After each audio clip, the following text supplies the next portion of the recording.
Hi friends, ಎಲ್ಲ ಹೇಗಿದ್ದೀರಾ? ಎಲ್ಲ ಚೆನ್ನಾಗಿದ್ದೀರಾ ಅಂತ ಅಂದ್ಕೊಂಡಿದ್ದೀನಿ. ನೋಡಿ, ನಾನೀಗ ಇದ್ದೀನಿ ಎಲ್ಲಿ ಅಂದರೆ ಮಂದಗದ್ದೆ ಪಕ್ಷಿಧಾಮದಲ್ಲಿದ್ದೀನಿ.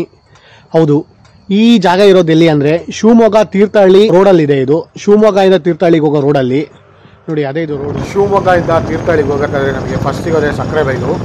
ಆ ಸಕ್ಕರೆಬೈಲಲ್ಲಿ ಇದ್ದೀವಿ ನೋಡಿ ನಾವೀಗ. ಇದೇ ಸಕ್ಕರೆಬೈಲು. ಇಲ್ಲಿ ಒಂದು ಜಂಗಲ್ ರೆಸಾರ್ಟ್ ಇದೆ.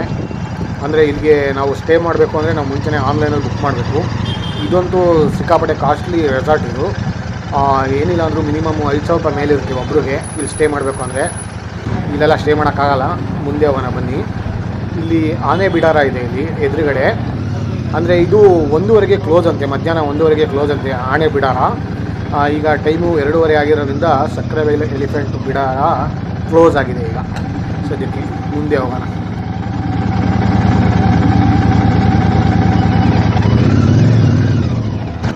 ಹೋಗುವ ಜಾಗಕ್ಕಿಂತ ಹೋಗ್ತಾ ಇರೋ ದಾರಿನೇ ಚೆನ್ನಾಗಿದೆ ಅಂತ ಹೇಳ್ತಾರಲ್ಲ, ಹಾಗಿದೆ ನೋಡಿ ಈ ರೋಡು. ಇದು ಕರ್ನಾಟಕದಲ್ಲೇ ಒಂದು ಅದ್ಭುತವಾದ ರೋಡ್ ಆಗಿದೆ ಡ್ರೈವ್ ಮಾಡಲಿಕ್ಕೆ. ಈ ರೋಡಂತೂ ತೀರ್ಥಹಳ್ಳಿವರೆಗೂ ತುಂಗಾ ನದಿ ಪಕ್ಕನೇ ಹೋಗುತ್ತೆ. ತುಂಗಾ ನದಿ ಹಿನ್ನೀರು ಈ ರೋಡ್ ಪಕ್ಕನೇ ಸಾಕೊಂಡು ಬರ್ತಾ ಇರುತ್ತೆ ಈ ರೋಡಲ್ಲಿ. ಹಾಗಾಗಿ ಈ ಬ್ಯಾಕ್ ವಾಟರು ಹಾಗೆ ಈ ಪ್ರಕೃತಿಯ ಹಸಿರಿನ ನಡುವೆ ಡ್ರೈವ್ ಮಾಡಲಿಕ್ಕೆ ಒಂದು ವಿಶೇಷ ಅನುಭವ ನೀಡುತ್ತೆ ಈ ರೋಡಲ್ಲಿ ಜರ್ನಿ ಮಾಡೋರಿಗೆ. ನೋಡಿ, ಈ ಥರ ಬ್ಯಾಕ್ ವಾಟರ್ಸು ನಮಗೆ ಅನೇಕ ಕಡೆ ನೋಡ್ಲಿಕ್ಕೆ ಸಿಗುತ್ತೆ. ನೋಡಿ ಎಷ್ಟು ಸುಂದರವಾಗಿದೆ ಈ ಜಾಗ ಮಾತ್ರ. ಅದಕ್ಕೆ ತುಂಬ ಜನ ಈ ರೋಡಲ್ಲಿ ಡ್ರೈವ್ ಮಾಡಲಿಕ್ಕೆ ಇಷ್ಟಪಡೋದು.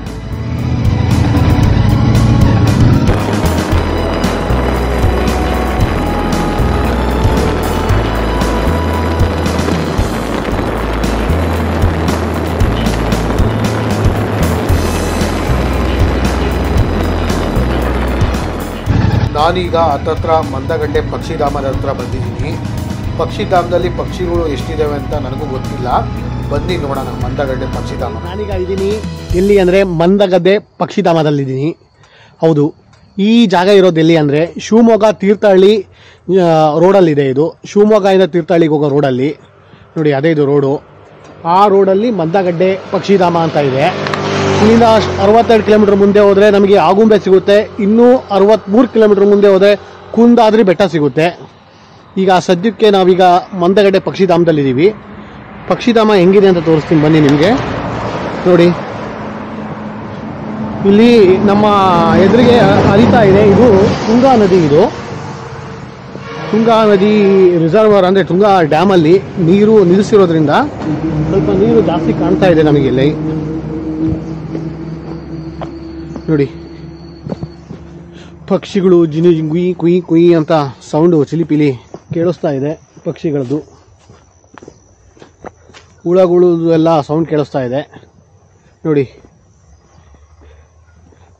ಇದೇ ಮಂದಗಡ್ಡೆ ಪಕ್ಷಿಧಾಮ. ಇವೆಲ್ಲ ಪಕ್ಷಿಗಳು ಇರ್ತವೆ ಒಂದೊಂದು ಸೀಸನಲ್ಲಿ. ಈ ಸೀಸನಲ್ಲಿ ಇಲ್ಲ. ಯಾವ ಸೀಸನಲ್ಲಿ ಇರ್ತವೆ ಅಂತ ನನಗೆ ಸರಿ ಗೊತ್ತಿಲ್ಲ. ಮಾಹಿತಿ ತಿಳ್ಕೊಂಡು ಹೇಳ್ತೀನಿ ಮತ್ತೆ ಆಮೇಲೆ ಡಿಸ್ಕ್ರಿಪ್ಷನಲ್ಲಿ. ನೋಡಿ, ಸದ್ಯಕ್ಕೆ ಈ ಮಂದಗದ್ದೆ ಪಕ್ಷಿಧಾಮದ ಈ ಹಿನ್ನೀರಿನ ವ್ಯೂವನ್ನು ನೋಡಿ ಆನಂದಿಸಿ. ನೋಡಿ ನೋಡಿ, ನೀರು ತುಂಗಾ ನದಿ. ಇಲ್ಲೆಲ್ಲ ಮೊಸಳೆಗಳಿರ್ತವೆ. ನೀರಾಗಿ ಇಳಿಯೋದು ಕಷ್ಟ, ಇಳಿಯೋದು ಬೇಡ. ಬನ್ನಿ, ಮೇಲ್ಗಡೆ ಒಂದು ಇದನ್ನು ಮಾಡಿದ್ದಾರೆ. ಮೇಲ್ಗಡೆಯಿಂದ ವ್ಯೂ ನೋಡೋ ಥರ ಮಾಡಿದ್ದಾರೆ ಶೆಡ್ಡು. ಅದ್ರ ಮೇಲ್ಗಡೆಯಿಂದ ಹತ್ತಿ ನೋಡೋಣ ಯಾವ ಥರ ಕಾಣುತ್ತೆ ಅಂತ. ಎಲ್ಲ ಯಾವ ಕಾಲದಲ್ಲಿ ಮಾಡಿದ್ರು ಏನೋ. ಇದನ್ನು ಎಲ್ಲ ಹಳೇದಾಗಿದೆ. ರಿನೋವೇಷನ್ ಕೆಲಸ ಏನು ಮಾಡೋಕ್ಕೆ ಹೋಗೇ ಇಲ್ಲ, ಸುಮ್ಮನೆ ಆಗಿಬಿಟ್ಟಿದ್ದಾರೆ. ಒಂದೊಂದು ಕಡೆ ಮೆಟ್ಟುಗಳು ಹಿಂಗೆ ಮುರ್ಕೊಂಡಿದ್ದಾವೆ. ಹುಷಾರಾಗಿ ಕಾಲಿಡಬೇಕು. ತುಕ್ಕಿ ಇಳಿಯೋದು ಬೇರೆ, ತುಕ್ಕಿಡ್ದಾವೆ ನೋಡಿ. ಈ ಥರ ಇದೆ ಇಲ್ಲಿ ವ್ಯೂ ಪಾಯಿಂಟು. ವ್ಯೂ ಪಾಯಿಂಟಿಂದ ಈ ಥರ ಕಾಣ್ತಾ ಇದೆ ನೋಡಿ ಪಕ್ಷಿಧಾಮ. ವ್ಯೂ ಪಾಯಿಂಟಿಂದ ಈ ಥರ ಪಕ್ಷಿಧಾಮ ಕಾಣ್ತಾ ಇದೆ ನಮಗೆ. ನದಿ ಅಲ್ಲಿಂದ ಹರ್ಕೊಂಡು ಹಿಂಗೆ ಬಂದು ಬಂದು ಬಂದು ಇಲ್ಲಿಂದ ಹಿಂಗೆ ಶಿವಮೊಗ್ಗ ಸಿಟಿ ಕಡೆ ಹೋಗ್ತಾ ಇದೆ ನದಿ. ಇಲ್ಲೇ ರೋಡ್ ಇದೆ. ಇದೆ ನೋಡಿ, ಶಿವಮೊಗ್ಗ ತೀರ್ಥಹಳ್ಳಿ ರೋಡ್ ಇದು. ಬನ್ನಿ ಮುಂದೆ ತೀರ್ಥಹಳ್ಳಿಗೆ ಹೋಗೋಣ. ತೀರ್ಥಹಳ್ಳಿಲಿ ಏನಿದೆ ನೋಡೋಣ. ನೋಡಿ, ಇಲ್ಲಿ ಯಾವ್ಯಾವ ಇದ್ದಾವೆ ಪಕ್ಷಿ ಚಿತ್ರ ಬರೆದಿದ್ದಾರೆ. ಜಲಪಾದ, ಡಾರ್ಟರ್ ಸ್ನೇಕ್ ಬರ್ಡ್ ಅಂತೆ, ಪೈಂಟ್ ಎಲ್ಲ ಅಳಿಸೋಗಿದೆ. ಮತ್ತು ಇನ್ನೊಂದು ಕುಪ್ಪಳ್ಳಿ ಹಕ್ಕಿ ಅಂತೆ ನೋಡಿ, ಮಿಡಿಯನ್ ಎಲ್ಲ ಅಳಿಸೋಗಿದೆ, ಕಾಣ್ತಿಲ್ಲ ಸರಿಗೆ. ಈ 3 ನಮೂನಿ ಪಕ್ಷಿಗಳು ಇಲ್ಲಿ ಇರ್ತವೆ ಅಂತ ಬೋರ್ಡ್ ಹಾಕಿದ್ದಾರೆ. ಸದ್ಯಕ್ಕಂತೂ ನನಗೆ ಈ 3ರಲ್ಲಿ ಒಂದು ಪಕ್ಷಿಗಳು ಕಾಣಲಿಲ್ಲ. ಇದೊಂದು ಯಾವುದೋ ನಾಯಿ ಮಾತ್ರ ಕಾಣ್ತು, ಮತ್ತು ಇನ್ನು ಯಾವ ಸಣ್ಣ ಪುಟ್ಟ ಪಕ್ಷಿಗಳು ಕಂಡ್ವು ಅಷ್ಟೇ. ಯಾವ ಟೈಮಲ್ಲಿ ಇರ್ತವೆ ಅನ್ನೋ ಪಕ್ಷಿ ಗೊತ್ತಿಲ್ಲ ಸದ್ಯಕ್ಕೆ.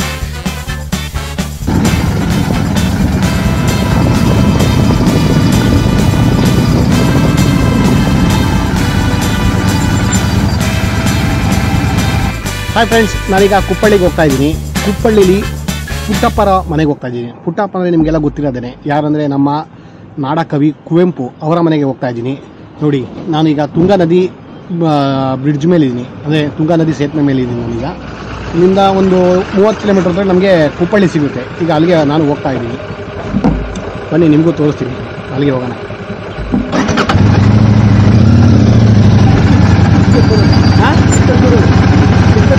ಗೊತ್ತಿಲ್ಲ, ಚಿತ್ರದುರ್ಗನಾ? ಅಲ್ಲಿ ಶಿವಮೊಗ್ಗ ಹೋಗಿ ಶಿವಮೊಗ್ಗದಿಂದ ಚಿತ್ರದುರ್ಗ.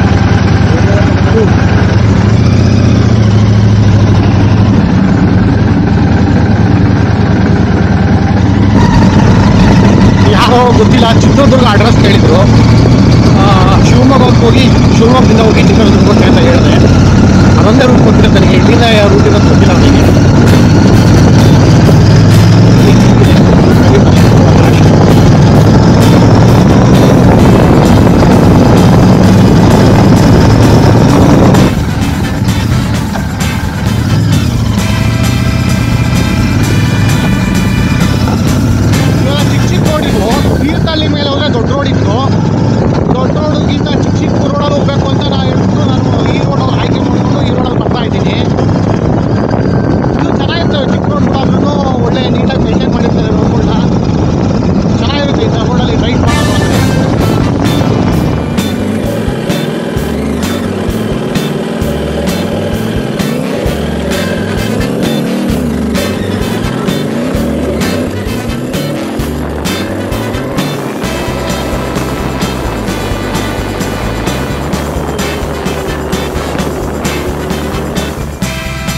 ನೋಡಿ ಫ್ರೆಂಡ್ಸ್, KP ಪೂರ್ಣಚಂದ್ರ ತೇಜಸ್ವಿ ಸ್ಮಾರಕ ಇದು, ಅಂದರೆ ಅವ್ರ ಸಮಾಧಿ ನೋಡಿ. ಇದು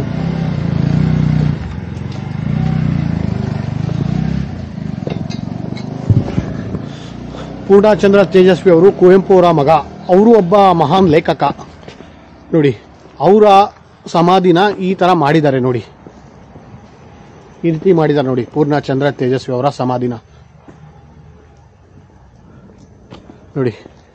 ಅವರು ಲೇಖನಗಳಲ್ಲಿ ಇರೋ ಒಂದೊಂದು ಸಾಲುಗಳನ್ನು ಇಲ್ಲಿ ಕಲ್ಲಲ್ಲಿ ಕೆತ್ತನೆ ಮಾಡಿ ಹಾಕ್ಸಿದ್ದಾರೆ ನೋಡಿ. ಇದು ಯಾವುದೋ ಮರ ಇದೆ, ಇದು ಯಾವ ಮರ ಅಂತ ಗೊತ್ತಿಲ್ಲ. ಯಾವ ಮರ ಇದು? ಈ ಮರ ಯಾವುದು ಅಂತ ನಿಮ್ಗೆ ನಾನು ಗೊತ್ತಿದ್ರೆ ಕಾಮೆಂಟ್ ಸೆಕ್ಷನ್ ಅಲ್ಲಿ ತಿಳಿಸಿ. ಚೆನ್ನಾಗಿದೆ ಜಾಗ. ಇಲ್ಲೊಂಥರ ನೋಡಿ, ಕಲ್ಲು ಬಂಡೆಗಳನ್ನ ಉದ್ದುದ್ದಕ್ಕೆ ನಿಲ್ಲಿಸ್ಬಿಟ್ಟು ಅವ್ರಿಗೆ ಇನ್ನೂ ಒಂಥರ ಡಿಫ್ರೆಂಟಾಗಿ ಮಾಡಿದ್ದಾರೆ ಸಮಾಧಿನ ಇವ್ರನ್ನ.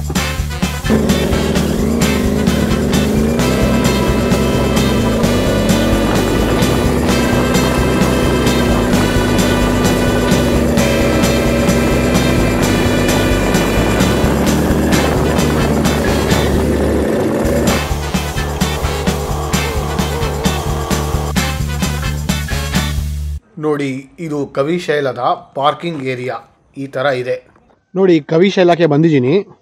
ಕವಿಶೈಲದಿಂದ ಕವಿ ಮನೆಗೆ ಕಾಲು ದಾರಿ ನೋಡಿ, ನಡ್ಕೊಂಡು ಹೋಗೋಕ್ಕೂ ದಾರಿ ಇದೆ ಇಲ್ಲಿ. ಅದು ದಾರಿ ಭಾಳ ಚೆನ್ನಾಗಿ ಮಾಡಿದ್ದಾರೆ ನೋಡಿ, ಇಲ್ಲಿ ಎಷ್ಟು ಚೆನ್ನಾಗಿದೆ ದಾರಿ ನಡ್ಕೊಂಡು ಹೋಗೋಕ್ಕೆ. ಆದರೆ ನನಗೆ ನಡ್ಕೊಂಡು ಹೋಗೋಕ್ಕೆ ಟೈಮ್ ಇಲ್ಲ ಅಲ್ಲಿಗೆ, ಹಾಗಾಗಿ ಸಮಯ ಭಾಳ ಕಡಿಮೆ ಇರೋದ್ರಿಂದ ಬೈಕಲ್ಲಿ ಕರ್ಕೊಂಡು ಹೋಗ್ತೀನಿ ಮನೆಗೆ. ಕವಿಶೈಲ ನೋಡೋಣ ಬನ್ನಿ ಸದ್ಯಕ್ಕೆ. ನೋಡಿ, ಪ್ರಕೃತಿಯ ಮಡಿಲಲ್ಲಿ ಎಷ್ಟು ವಿಶಾಲವಾದ ಹಚ್ಚ ಹಸುರಿನ ನಡುವೆ ಇದೆ ಇದು ಈ ಜಾಗ. ಇಲ್ಲಿ ಬರೋದೇ ಒಂಥರ ಮನಸ್ಸಿಗೆ ಏನೋ ಒಂಥರ ಮುದ ನೀಡುತ್ತೆ. ಅದು ಎಸ್ಪೆಷಲಿ ನಾನು ಈಗ ಸಂಜೆ ಟೈಮಲ್ಲಿ ಬಂದಿರೋದ್ರಿಂದ ಮೋಡ ಮುಚ್ಚಿರೋ ವಾತಾವರಣ ಭಾಳ ಚೆನ್ನಾಗಿದೆ ನೋಡೋಕ್ಕೆ. ಜಾಗ ಮಾತ್ರ ಎಲ್ಲ ಕಲ್ಲಿನ ದ್ವಾರಗಳು ಮಾಡಿಬಿಟ್ಟವ್ರು ನೋಡ್ರಿ. ಡಿಫ್ರೆಂಟಾಗಿ ಕಲ್ಲುಗಳನ್ನ ಜೋಡಿಸ್ಬಿಟ್ಟು ಸಿಂಪಲ್ ಆಗಿ ಮಾಡಿಬಿಟ್ಟಿದ್ದಾರೆ, ನೋಡೋಕ್ಕೆ ವಿಶೇಷವಾಗಿದೆ ಈ ಜಾಗ. ಕವಿಶೈಲ್ಯದ ಕಲಾಕೃತಿಗಳು, ಶಿಲ್ಪಿ KT ಶಿವಪ್ರಸಾದ್. KT ಶಿವಪ್ರಸಾದ್ನವರು ಈ ಕಲಾಕೃತಿಗಳನ್ನೆಲ್ಲ ಮಾಡಿರೋರು. ನೋಡಿ, ಇದೇ ಕವಿಶೈಲ. ಕಲ್ಲು ಬಂಡೆ ಮೇಲೆ ಇದೆ ನೋಡಿ.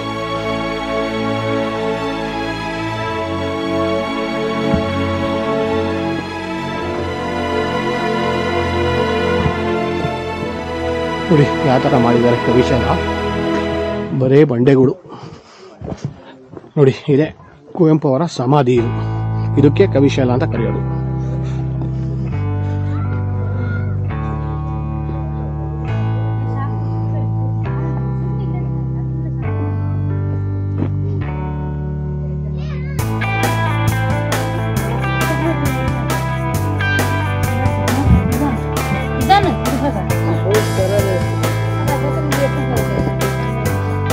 ನೋಡಿ ಎಷ್ಟು ವಿಶಾಲವಾಗಿದೆ ಈ ಜಾಗ, ಪ್ರಕೃತಿಯ ಮಡಿಲಲ್ಲಿದೆ.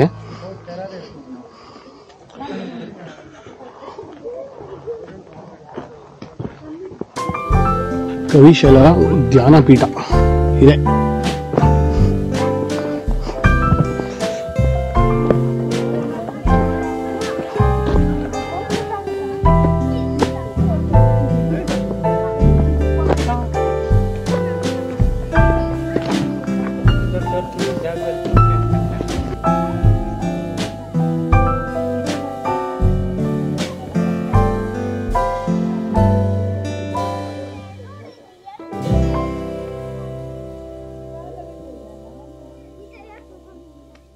ನೋಡಿ ಈ ಜಾಗ ಎಷ್ಟು ಅಮೋಘವಾಗಿದೆ.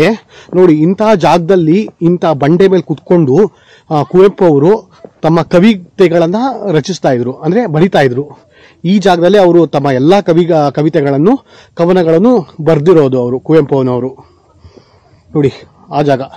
ಅದಕ್ಕೆ ಕುವೆಂಪು ಅವರಿಗೆ ಈ ಜಾಗ ಬಹಳ ಇಷ್ಟ ಆಗಿದ್ರಿಂದ ಈ ಜಾಗದಲ್ಲೇ ಅವರ ಸಮಾಧಿನೂ ಮಾಡಿದ್ದಾರೆ. ಅದಕ್ಕೆ ಇದನ್ನ ಕವಿಶೈಲ ಅಂತ ಕರೀತಾರೆ. ನೋಡಿ, ಕವಿಯ ಶೈಲ.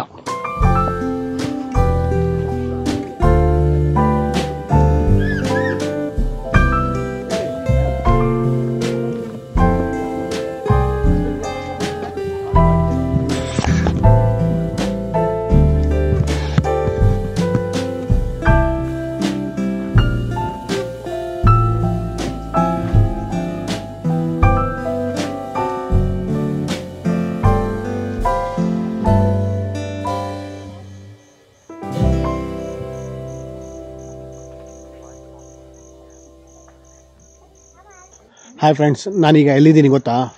ನೋಡಿ, ಯಾವುದೋ ಒಂದು ಹಳ್ಳಿ ಮನೆ ಮುಂದಿದ್ದೀನಿ. ಇದು ಯಾರ ಮನೆ ಅಂದ್ಕೊಂಡಿದ್ದೀರಾ? ಇದು ನಮ್ಮ ನಾಡಕವಿ ಕುವೆಂಪು ಅವರ ಮನೆ. ಇದು ಅವರು ಹುಟ್ಟಿ ಬೆಳೆದ ಮನೆ. ಇದು ನೋಡಿ, ಆ ಮನೆ ಮುಂದೆ ಬಂದಿದ್ದೀನಿ. ಆ ಮನೆ ಒಳಗಡೆ ಹೋಗ್ತೀನಿ. ಆ ಮನೆನ ಎಕ್ಸ್ಪ್ಲೋರ್ ಮಾಡೋಣ. ಬನ್ನಿ, ಹೋಗಿ ಒಳಗಡೆ ಏನೇನಿದೆ, ಯಾವ ಥರ ಇದೆ ಅಂತ. ಬನ್ನಿ ಹೋಗೋಣ, ಒಳಗಡೆ ಎಕ್ಸ್ಪ್ಲೋರ್ ಮಾಡೋಣ.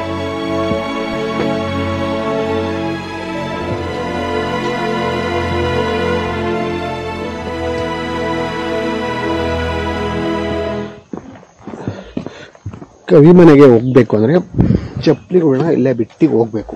ಅದಕ್ಕೆ ನಾನು ಶೂನ ಇಲ್ಲೇ ಬಿಟ್ಟು ಹೋಗ್ತೀನಿ. ಕವಿ ಮನೆ ಒಳಗೆ ವಿಡಿಯೋಗ್ರಫಿ ಅಲೋ ಇರಲಿಲ್ಲ. ಆದರೂ ಸಮೇತ ಒಂದೊಂದು ಕಡೆ CC ಕ್ಯಾಮ್ರಾ ಇರಲಿಲ್ಲ ಜಾಗದಲ್ಲಿ ಚಿಕ್ಕ ಚಿಕ್ಕ ವಿಡಿಯೋಗಳು ಮಾಡಿದ್ದೀನಿ ನಿಮಗೋಸ್ಕರ, ಸುಮ್ಮನೆ ತೋರಿಸ್ಲಿಕ್ಕೆ. ನೋಡಿ,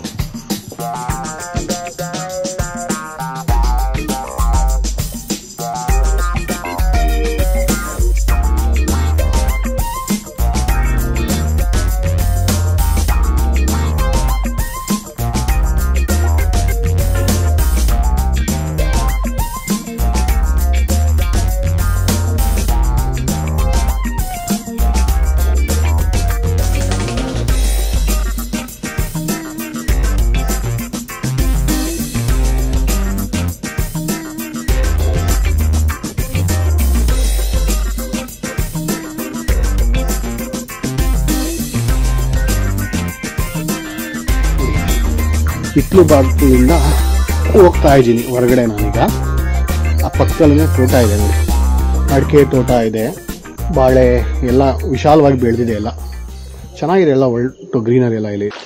ಕವಿಯವರ ಮನೆಯೊಳಗೆ ವಿಡಿಯೋಗ್ರಫಿ ಅಲೋ ಇರಲಿಲ್ಲ, ಹಾಗಾಗಿ ಹೊರಗಡೆ ಬಂದು ವಿಡಿಯೋ ಮಾಡ್ತಾ ಇದ್ದೀನಿ. ಇದು ಕವಿಯವ್ರ ಮನೆ ಹಿತ್ತಲಿದು ನೋಡಿ, ಹಿಂದ್ಗಡೆ ಹಿತ್ತಲು ಬಾಕ್ಲಿದು ಕವಿಯವ್ರದ್ದು ಮನೆದು. ಮೇಲ್ಗಡೆ 2 ಫ್ಲೋರ್ ಇದೆ ನೋಡಿ. ಅವ್ರದ್ದು ಕವಿಯವರು ಯೂಸ್ ಮಾಡ್ತಿದ್ದು ಬಾತ್ರೂಮ್ ಇದು, ಕುವೆಂಪು ಅವರು ಯೂಸ್ ಮಾಡ್ತಿದ್ದು ಬಾತ್ರೂಮ್ ಇದು.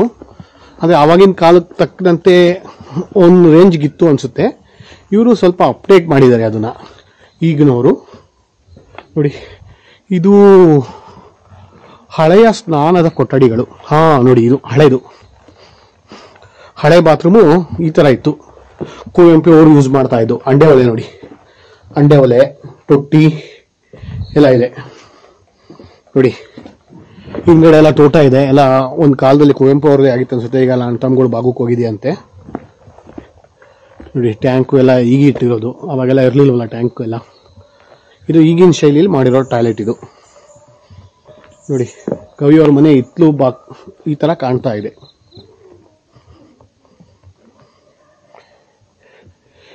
ಈ ವಿಡಿಯೋ ಇಷ್ಟ ಆಗಿದ್ರೆ ದಯವಿಟ್ಟು ಲೈಕ್ ಮಾಡಿ, ಹಾಗೆ ಸಾಕಷ್ಟು ಜನಕ್ಕೆ ಶೇರ್ ಮಾಡಿ, ಮತ್ತೆ ಸಬ್ಸ್ಕ್ರೈಬ್ ಆಗೋದು ಮಾತ್ರ ಮರಿಬೇಡಿ. ಈಗಲೇ ಆಗಿ ಸಬ್ಸ್ಕ್ರೈಬ್.